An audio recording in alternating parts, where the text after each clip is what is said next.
Hello everyone, আসসালামু আলাইকুম। কেমন আছেন সবাই? আজ আপনাদের সাথে শেয়ার করব পেঁয়াজ পাতা।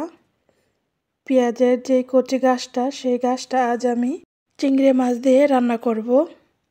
এইখানে আমি প্রথমে পেঁয়াজ, মরিচ তেলের সাথে হালকা কিছু ব্রাউন করে ভেজে নিয়েছি।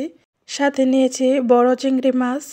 চিংড়ি মাছগুলো অনেক বড়, তাই আমি মাঝখান থেকে কেটে 2 টুকরো করে নিয়েছি।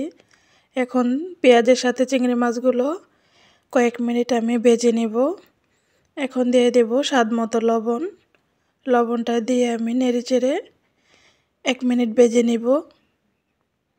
এখন অ্যাড করে দেব আদা রসুন বাটা। আদা রসুন দিয়ে কয়েক সেকেন্ড ভেজে নিয়ে এর সাথে এখন আমরা অ্যাড করব গুঁড়ো মশলাগুলো। প্রথমে অ্যাড করব 1 চামচ হলুদের গুঁড়া, 1 চামচ লাল মরিচের গুঁড়া, 1 চামচ মিক্স মশলা। এখন মশলাটি ভালোভাবে পেঁয়াজের সাথে কয়েক সেকেন্ড ভেজে নেব।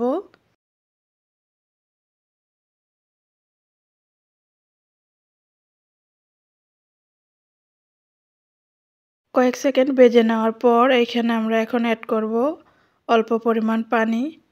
পানি দিয়ে মশলাটা ভালোভাবে কষিয়ে নিতে হবে মিডিয়াম আঁচে। কষানো হয়ে আসলে আমরা এর সাথে অ্যাড করব আলু আর সাথে পেঁয়াজ পাতা। সবগুলো একসাথে নেড়ে চেড়ে ভালোভাবে মিশিয়ে নেব মশলার সাথে।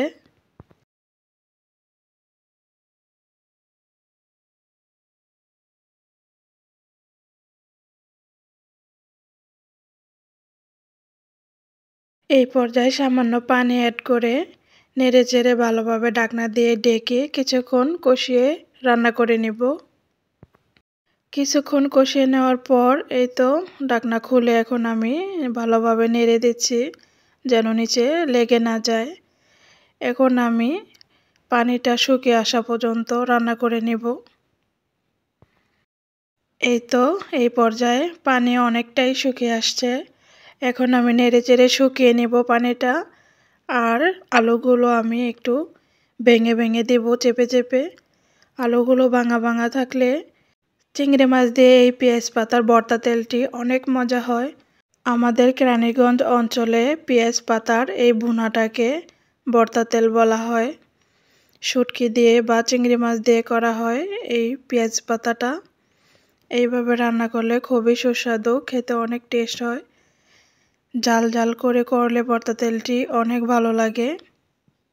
এই তো আমার রান্না কমপ্লিট, এখন আমি নামিয়ে নিচ্ছি। আপনারা চাইলে গরম গরম ভাতের সাথে রুটি, পরোটা বা যে কোনো পিঠা দিয়ে এই ভর্তা তেলটি খেতে পারেন। কেমন লাগলো আজকে আমাদের এই ভর্তা তেল রান্নাটি? খুবই সহজ রান্না করতে। শীতকালে এই পেঁয়াজ গাছ, পেঁয়াজের ডাঁটাগুলো পাওয়া যায়। খুবই সহজ রান্নাটা, খেতে ভীষণ মজার। অবশ্যই আপনারা ট্রাই করবেন। আশা করছি ভিডিওটি খুবই ভালো লাগবে। ভালো লাগলে সাপোর্ট করেই পাশে থাকবেন। আজ এই পর্যন্তই, কথা হবে আবারও নেক্সট ভিডিওতে। সবাই ভালো থাকবেন। আল্লাহ হাফেজ।